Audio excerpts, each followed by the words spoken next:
안녕하세요. 오늘의 데일리 뉴스레터에 오신 것을 환영합니다. 1. 한국. 세계 1위 독점 EUV 장비마저 개발. 2. 숨겨진 부채폭탄 터진 중국 경합.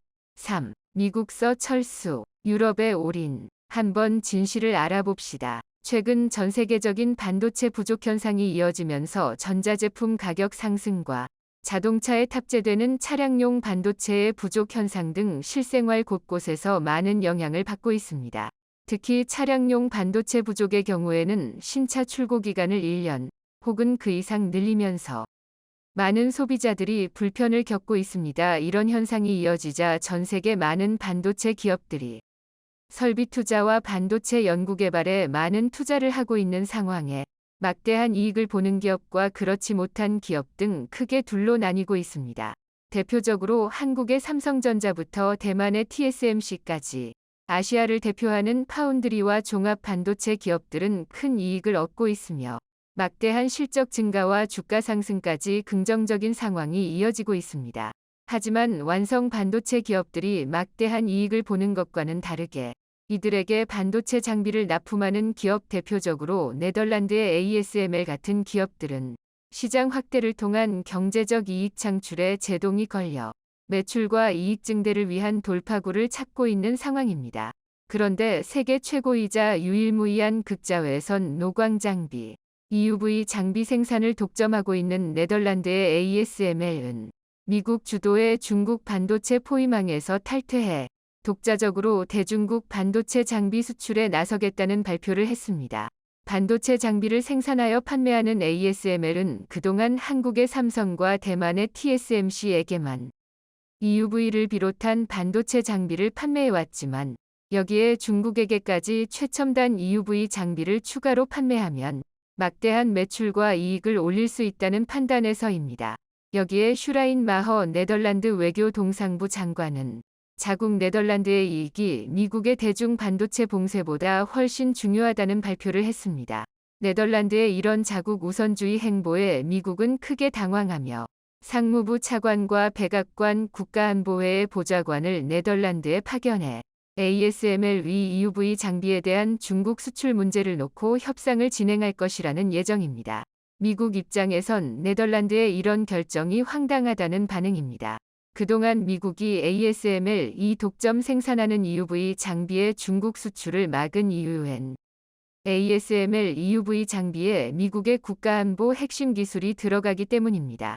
EUV 노광 장비에 활용되는 원천 광원 기술은 미국 기업 사이머가 보유한 특허 기술을 활용하며 해당 기술은 미국의 국가안보 핵심 기술로 지정이 되어 있어 중국을 비롯한 적대 국가에는 수출이 막혀 있습니다. 즉 ASML이 활용하는 핵심 기술부터 부가적인 기술까지 다방면에서 미국 기술이 활용되고 있으며 ASML 회사의 지분에도 미국 기업이 절대다수의 비중을 차지하고 있습니다. 상위 20대 주주에서 미국 기업이 대부분일 정도로 확실한 지배구조를 가지고 있기에 ASML 경영 전반에 미국의 입김이 반영되는 것은 어느 정도 납득할 만한 일입니다. 그런데 네덜란드 당국은 ASML 위 매출을 늘리고자 중국의 EUV 장비 판매를 허용하겠다는 입장을 밝혔는데 네덜란드 당국의 이런 결정에 많은 반도체 업계들은 비판의 목소리를 내고 있습니다. 먼저 중국의 EUV 장비 판매를 결정한 핵심 논리는 중국의 EUV를 추가적으로 판매해 ASML 위 매출을 늘리려는 계획이었지만 이런 계획이 처음부터 불가능한 이유는 ASML 위 EUV 장비는 1년 동안 생산할 수 있는 대수가 40대가량으로 정해져 있고 한국의 삼성과 대만의 TSMC가 EUV 장비를 전부 독식해 더 팔고 싶어도 팔 수가 없는 상황입니다. 즉 ASML 측에서 EUV 장비를 만드는 족족 한국과 대만의 반도체 기업들이 구매하는데 중국에게 판매한다는 것은 ASML 위 추가적인 매출을 발생시키는 것이 아니리 단순히 한국과 대만에 공급될 물량을 줄여서 중국으로 가는 물량을 늘리겠다는 내용입니다. 여기서 네덜란드 측의 의도는 명확합니다. 미국 주도의 대중 반도체 제재에 동참하게 하려면 그만한 보상을 네덜란드 자신들에게 달라는 것입니다. 물론 여기엔 극자회선 노광 장비, EUV 장비를 세계에서 유일하게 만들 수 있는 ASML과 네덜란드의 자신감이 깔려 있습니다. 하지만 ASML EUV 장비에 탑재되는 렌즈와 광학 장비는 독일 기업에서 납품하고 있으며 광원조사 장치와 핵심 부품들은 미국에서 납품되고 있습니다. 즉 이 말은 핵심 기술과 부품만 있다면 네덜란드 ASML이 아니라 다른 기업들도 EUV 장비를 충분히 생산해낼 수 있다는 것입니다. 여기에 삼성전자의 움직임이 심상치 않습니다. 삼성전자는 최근 자회사를 통해 노광 공정용 장비를 개발했고 양산 테스트를 성공적으로 완료했습니다. 그동안 노광 장비를 직접 생산하기보다 수입에 의존해왔는데 최근 들어 글로벌 공급망이 흔들리기 시작하면서 노광 장비 자체 생산을 위한 연구팀을 가동해 반도체 소재와 장비 그리고 완성품 생산까지 원스톱 라인 구축을 위한 작업에 나서고 있습니다. 그런데 최신 미세 공정을 위해선 일반적인 노광 장비가 아니라 ASML이 생산하고 있는 극자외선 노광 장비 EUV가 필요한데요.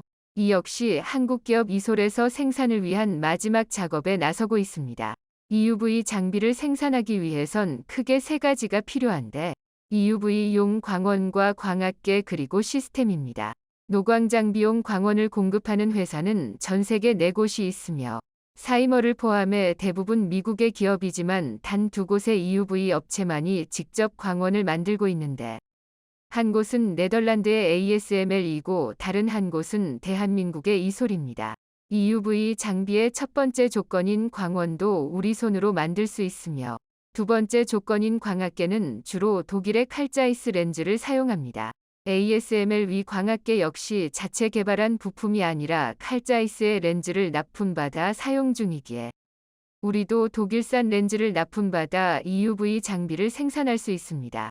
세 번째 조건인 종합 시스템은 EUV 장비를 가동하면서 발생하는 진동이나 정확한 노광 등 종합적인 시스템을 제대로 제어해야 한다는 것입니다.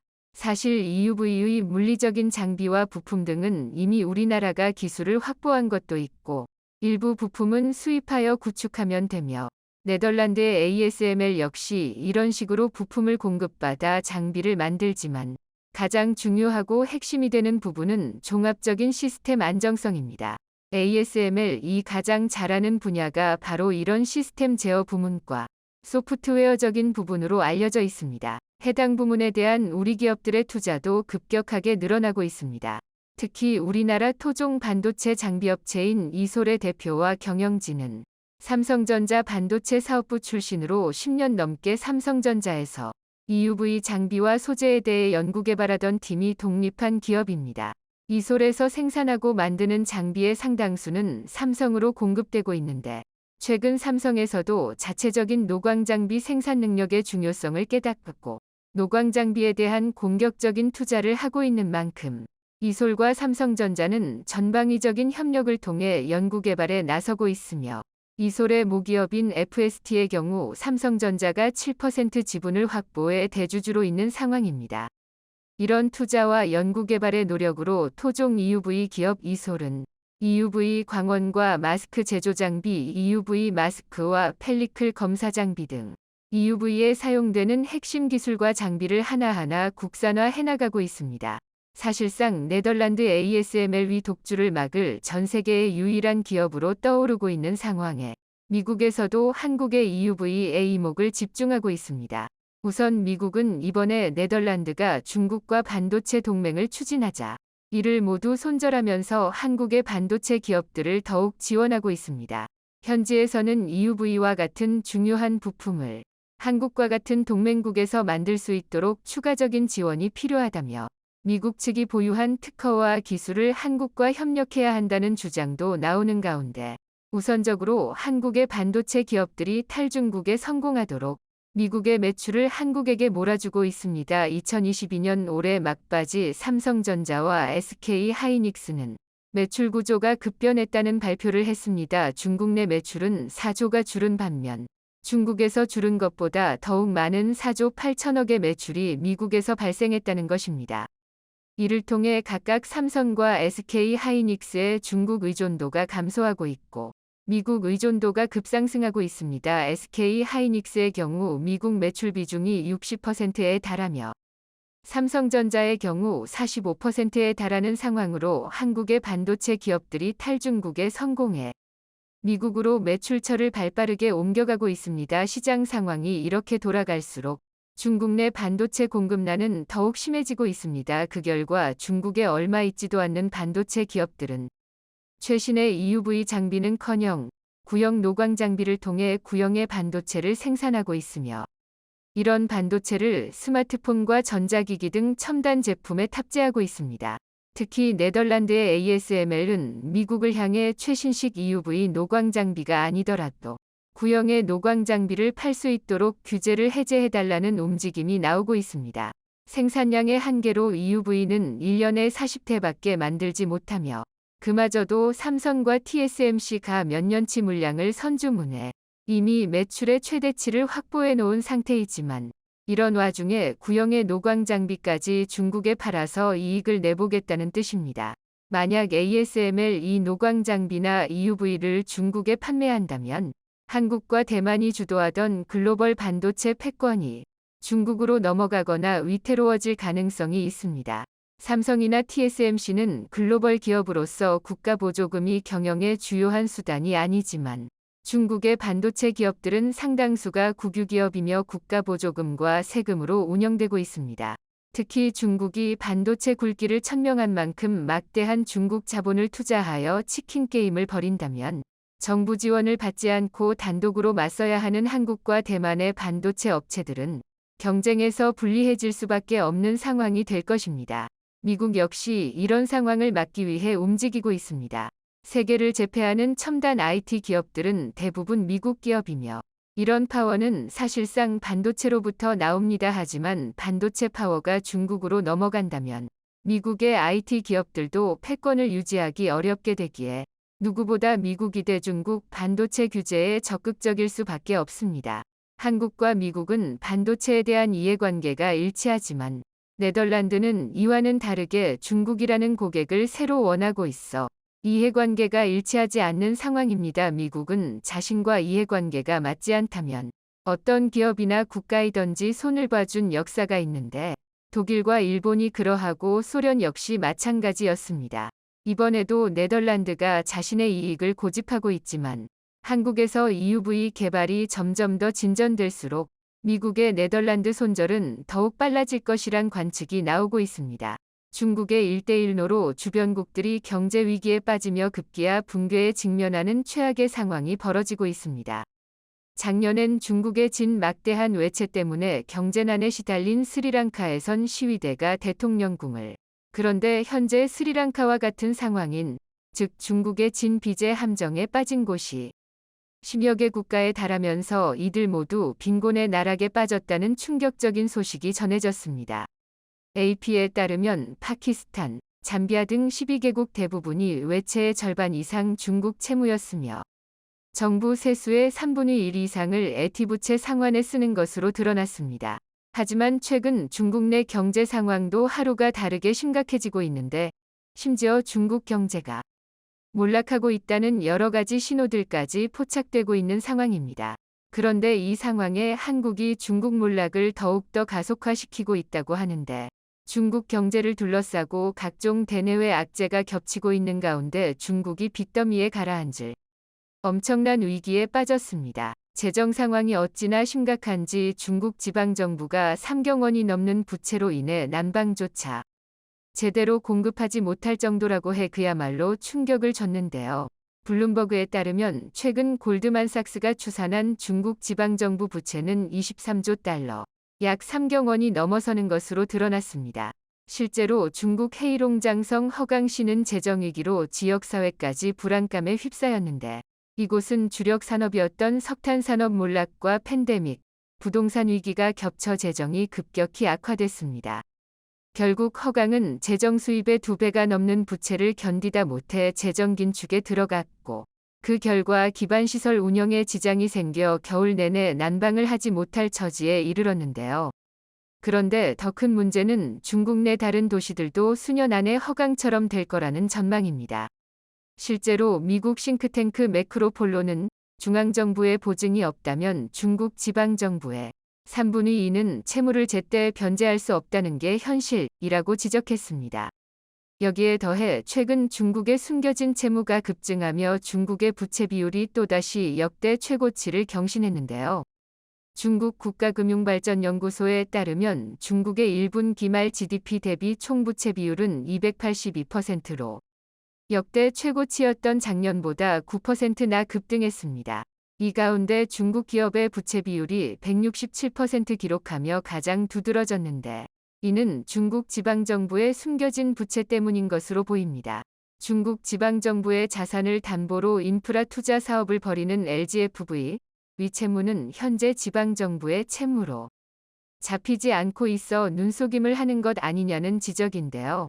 LGFV 위 채무가 기업 채무로 분류되기 때문에 정부 부채 비율이 낮고 기업 부채 비율이 높게 나온다는 겁니다. 따라서 현재 여러 가지 수치로 드러나고 있는 것보다 훨씬 더 많이 중국의 부채가 상당할 것으로 보입니다. 그런데 심지어 중국 경제 중 가장 큰 부분을 차지하는 부동산 시장이 최악의 상황에 직면하면서 중국의 부채 폭탄은 언제 터질지 모르는 상황인데요. 중국 정부의 활성화 대책에도 부동산 시장이 회복할 기미를 보이지 않으면서 최근엔 빚에 몰린 개발업체들의 아파트가 무더기로 경매에 쏟아지기까지 했습니다.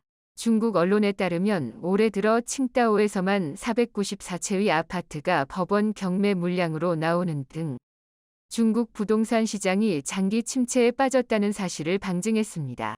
그런데 이런 상황에 한국은 탈중국을 가속화하며 중국에 더 큰 걱정거리를 선물해줬습니다. 앞서 열린 G7 정상회의에서 한국이 반도체, 배터리 등 첨단 산업에서 중국에 대한 공급망 의존도를 낮추겠다고 공개적으로 밝힌 건데요.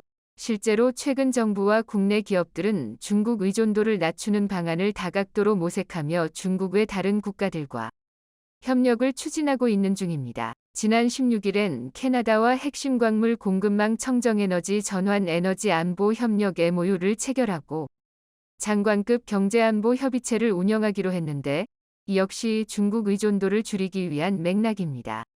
이렇게 한국이 중국을 본격적으로 손절하려는 움직임을 보이자 이를 알아차린 중국은 G7 회의 이후 한국에 갑작스런 제재를 가하며 불순한 의도를 드러내고 말았습니다. 실제로 이달 중순부터 중국 일부 지역에서 네이버 접속 장애가 발생한다는 이야기가 계속 나오면서 중국 정부가 네이버를 차단한 거 아니냐는 추측이 이어졌습니다. 그리고 최근 한국 가수 정용화의 중국 예능 프로그램 출연이 취소되자 한할령이 부활할 수도 있다는 목소리가 나오기도 했는데요. 하지만 다양한 분야에서 한국 기업들은 할만하다 혹은 오히려 좋아 라는 반응을 내놓으며 분위기가 완전히 달라졌음을 실감케 했습니다. 이는 수년 전부터 지나친 중국 의존도를 의식해 호주, 아세안, 북미, 남미 등으로 수입처 다변화를 꾀했다. 특히나 전기차 배터리 관련 기업들은 탈중국에 대해 오히려 좋다는 반응으로 자신감을 보이고 있습니다. 포스코그룹은 그동안 호주 리튬과 니켈 자원 개발을 위해 4조 원 이상의 투자를 해온 것으로 파악되는데 아르헨티나 염호에서 역시 리튬을 채굴할 계획입니다.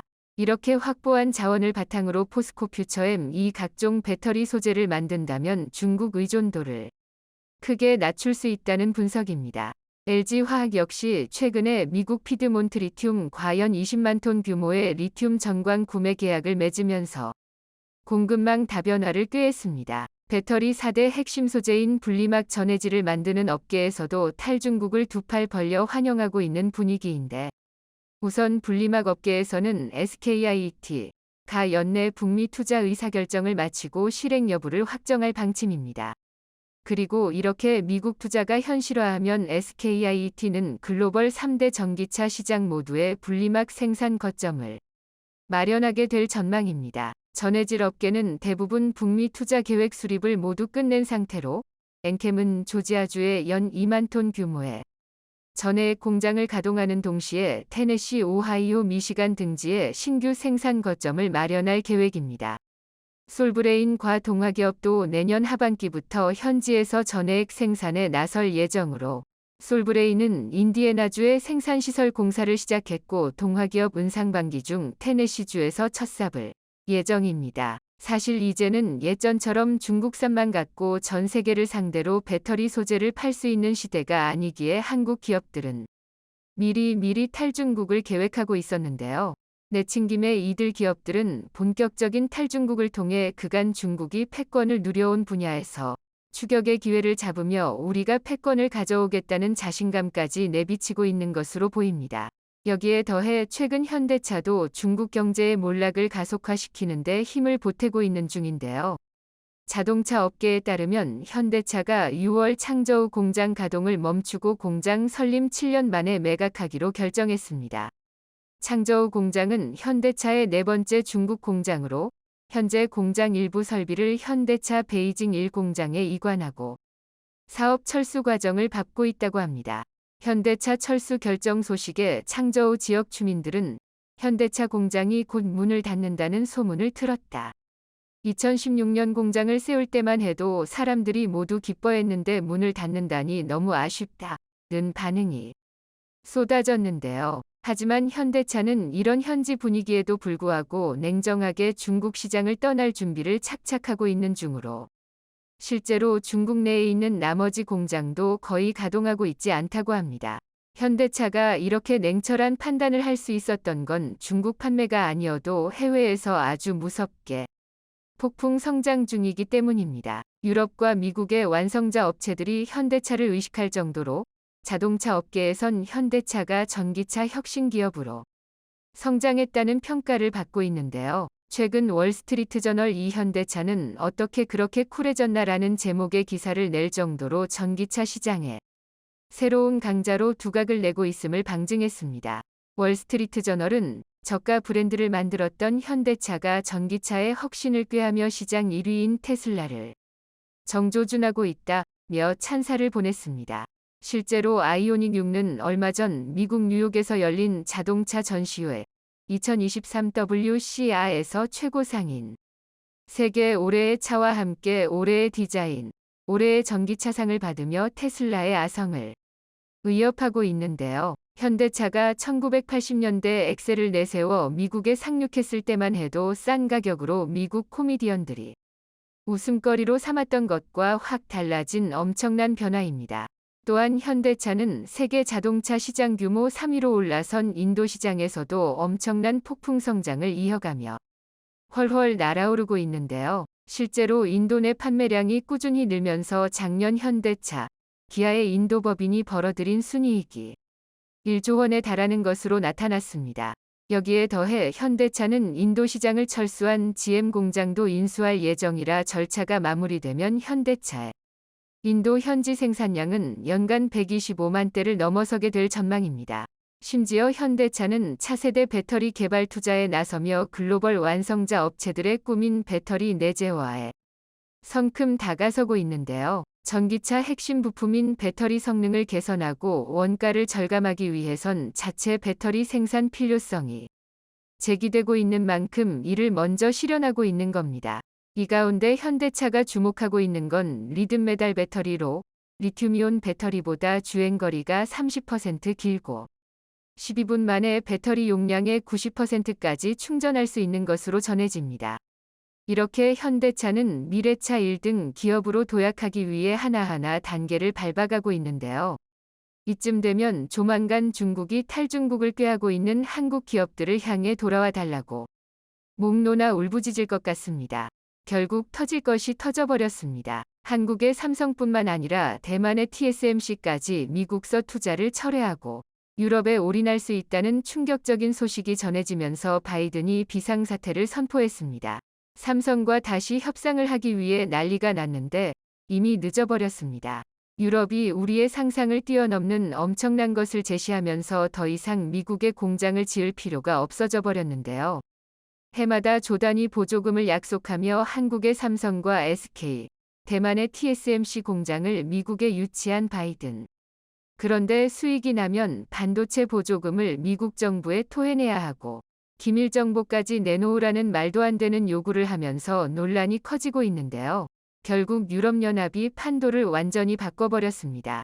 미국과 유럽연합은 세계에서 가장 강력한 FTA를 맺었기 때문에 유럽연합에서 생산되는 반도체에 대해서 미국은 그 어떠한 제재도 가할 수 없는데요.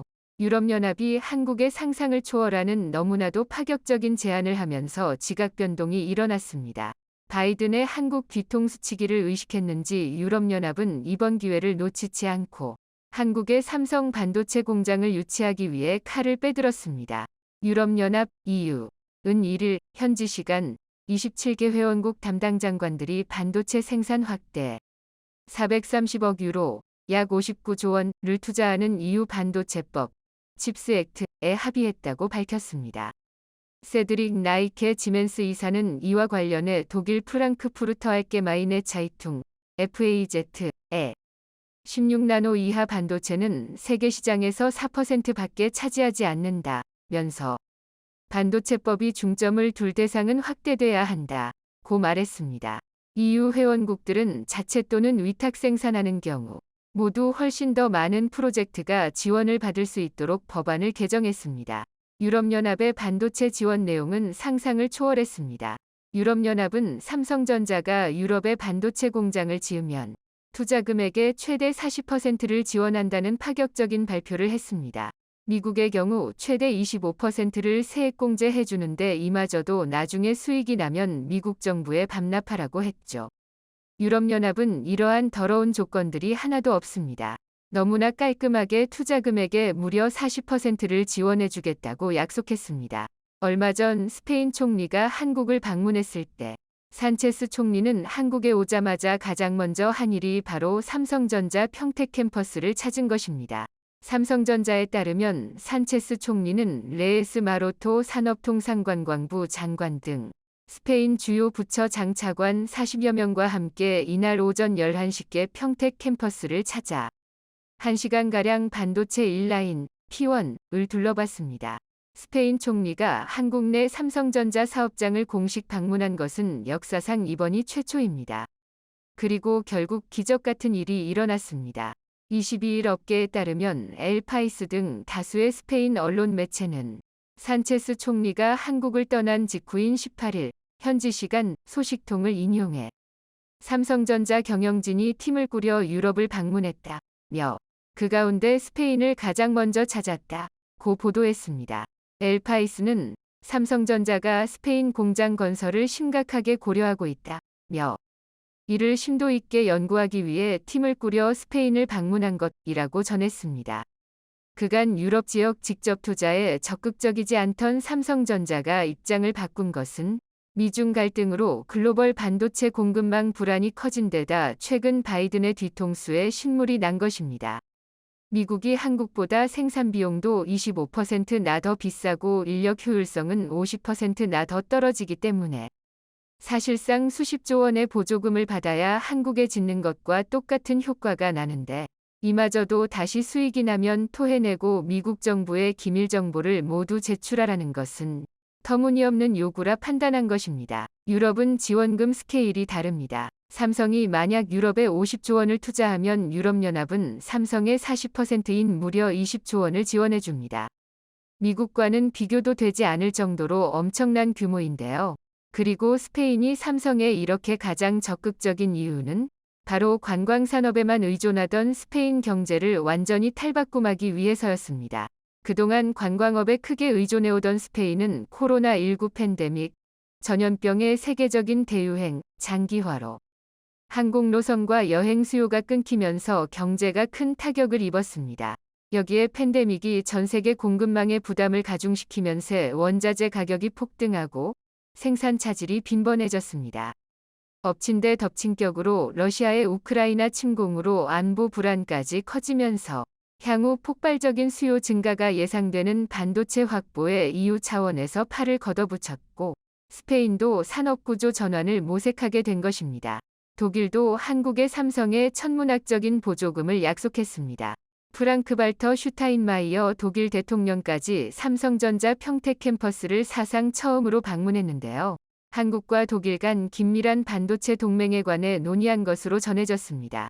독일 원수가 삼성전자 사업장을 공식적으로 방문하는 것은 이번이 처음입니다. 그간 게르하르트 슈레더 전 총리, 안겔라 메르켈 전 총리 등이 독일에서 열렸던 정보기술, IT 전시회, 세빗에서 삼성전자 부스를 둘러본 정도였고, 제품이 만들어지는 사업장에 관심을 갖고 직접 찾은 사례는 상당히 이례적입니다. 실제로 독일은 독일의 반도체 공장을 짓기로 한 인텔에 9조 원이 넘는 보조금을 지급했는데요. 최근 7조 원의 추가 보조금을 줄 수 있다고 전해져 화제가 되고 있습니다.